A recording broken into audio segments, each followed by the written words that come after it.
On August 26, 1994, Brookyln Farthing was born. Along with her mother Shelby Walker, stepfather Randall Walker, and sisters Tasha Thomas and Paige Farthing, she resided in Berea, Kentucky. Brookyln had been a Girl Scout since she was a young girl. She created care packages for those affected by Hurricane Katrina, paid visits to the elderly, and devoted a lot of her time to helping others. Brookyln was an outgoing, energetic teen who adored nature and animals. She was regarded as a tell-it, like it is kind of person with interest for sports. She enjoyed baking and would often spend her evenings making brownies for the family. She often talked to her mother when she wasn't in the kitchen. Paige and Brookyln took their driving exams on June 21, 2013. Paige failed while Brookyln succeeded, which led to a running joke among the family for the rest of the day. The family went to their papa's 70th birthday celebration that evening. The event was significant to everyone in attendance because he had been sick. Following the birthday celebration, Brookyln, Paige, and their cousin went to another one on Red Lick Road. The majority of the attendees, according to Paige, were people her sister knew. Paige and the cousin made the decision to leave between 7 p.m. and 8 p.m., but Brookyln, who had packed an overnight bag, made arrangements to stay with a friend who was also attending the party. As they prepared to leave, Brookyln learned that her friend intended to spend the night at a boy's place. Brookyln wasn't comfortable with the planning, so she started arguing with her friend. Witnesses assert that two guys whose identities are presently being withheld gave Brookyln a ride. One of the males was dropped off at his house after the group of three traveled to Floyd Branch Road to view several horses. The other drove Brookyln to his residence, which is near U.S. Highway 421 in the 100 block of Dillon Court. There was no electricity or water because it was in foreclosure. On June 22, around 4 a.m., Brookyln called Paige and asked as to whether their cousin could pick her up. They were unable to since the cousin had been intoxicated. Brookyln then made touch with her ex-boyfriend, who was at work at the time because she didn't want to wake her mother. She texted him multiple times, asking him to hurry and writing, "I'm scared," among other things.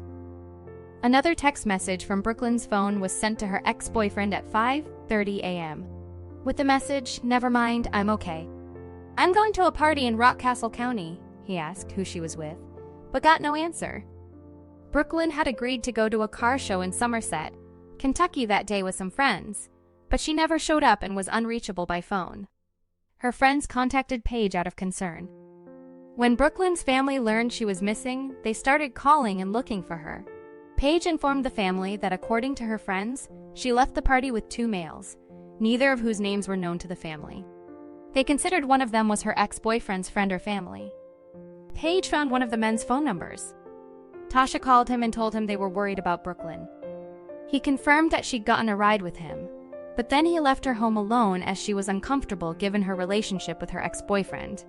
But before he left, he'd heard her talking about a party in Rockcastle County while smoking a cigarette on the front porch. The man called Tasha again 20 minutes later, terrified. He had all of Brookyln's possessions, including her handbag, cowboy boots, and some clothing, and he thought the cigarette she had been smoking that morning had started the fire on his porch. He phoned the fire brigade after discovering the couch on the front porch on fire when he got home about 7 a.m. After 24 hours, Brookyln's mother reported the incident to the police. When Brookyln's family and friends searched Dillon Court, they discovered the items she had left behind. Only the clothes she was wearing and her phone were missing. Her cell phone got more than 1,000 calls from people trying to reach her in a 24-hour period. The sofa fire has been labeled suspicious by the firefighters. The day after Brookyln vanished, the Kentucky State Police started interviewing people. One of those interrogated included the owner of the residence where Brookyln was last seen, but no information regarding the meeting has been made available to the public. Early on in the inquiry, authorities asked landowners in the counties of Estill, Rockcastle, Jackson, and Madison to search their properties for any indications of the missing girl. They were warned to watch out for newly turned ground, strange scents, ditch lines, and isolated spots. More than 16,000 acres in 3 counties in Kentucky were searched by authorities. The Red Lick region and the nearby Owsley Fork Lake were thoroughly searched by police, cadets, horseback riders, and search dogs. Additionally, divers explored adjacent bodies of water while cadaver dogs were also brought in. 3 weeks after Brookyln vanished, Close to 200 volunteers, some on horses, searched a region within 1.5 miles from where she was last seen. A fundraiser was conducted a month into the investigation to aid in funding a cash prize. Businesses also started selling $5 decals, with all earnings going to the reward fund. All foot searches for Brookyln were suspended in July 2013. A local woman by the name of Amanda Griffey acknowledged defrauding those who wanted to donate money to the search in 2013. She claimed that while actually retaining the money for herself, she had been posing as a member of a nearby church and collecting funds for the family. She distributed one receipt for a $20 donation on which she signed using a false name and had defrauded $40 in total. She was accused of stealing another person's identity and stealing money through deception. Another local, Randy Gross, was detained in January 2014 for attempting to solicit cash from coworkers while making them believe their contributions were going to the reward fund. Gross was accused of theft by failure to make required disposition after collecting a total of $263. He insists that he had intended to donate the funds. Her parents held a benefit at the Madison County Fairgrounds a year after Brookyln vanished to gather money for the reward fund. Their intention was to increase the available funds from $5,000 to $10,000. It included a car display, a silent auction, and live performances by Doe Thomas and the Downtown Deuce Band and the Stillwater Band. Additionally, kits were made accessible to parents who wanted to register their children in case of kidnapping. The family created a website with details about the case and resources for reporting tips. Additionally, they created the Facebook page for Missing, Brookyln Farthing. Skeletal remains were found by a man looking for mushrooms in April 2015. Although it was initially assumed that they belonged to Brookyln, this was later disproven. The Commonwealth's Attorney's Office has been looking through the case file for information. They have reaffirmed their ongoing interest in the investigation and are in regular contact with the detectives.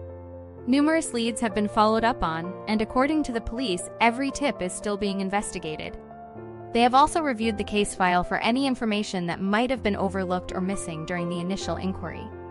The investigation is still ongoing, and it's thought that someone in the neighborhood may know something about Brookyln's whereabouts. For information leading to her return, or the apprehension and conviction of those responsible for her disappearance, a $14,000 reward is now being offered. Brookyln was abducted, according to the investigators and her family's current theory. The last text she wrote to her ex-boyfriend, which said, "Never mind, I'm okay, I'm going to a party in Rockcastle County," was not written by her. Her family also thinks she wouldn't have left the Dillon courthouse without her possessions. They claim she had no justification for fleeing or ending her life. Tasha has organized multiple interviews regarding her sister's disappearance because she believes she needs to speak up for her. In an effort to encourage someone to see the coverage and come forward with information, she has made several efforts to keep her sister's name in the public view. On June 22, 2013, Brookyln Farthing vanished from the 100 block of Dillon Court in Berea, Kentucky. She was last seen with a pair of light blue jeans and a gray t-shirt bearing the Madison County FFA logo. She was 18 years old. She weighed 105 pounds at the time of her disappearance and stood 5'1". She has brown eyes and blonde hair that reaches her shoulders. She has a birthmark on her left thigh and has pierced ears. Her case is currently listed as endangered missing. She would be 24 years old if still alive.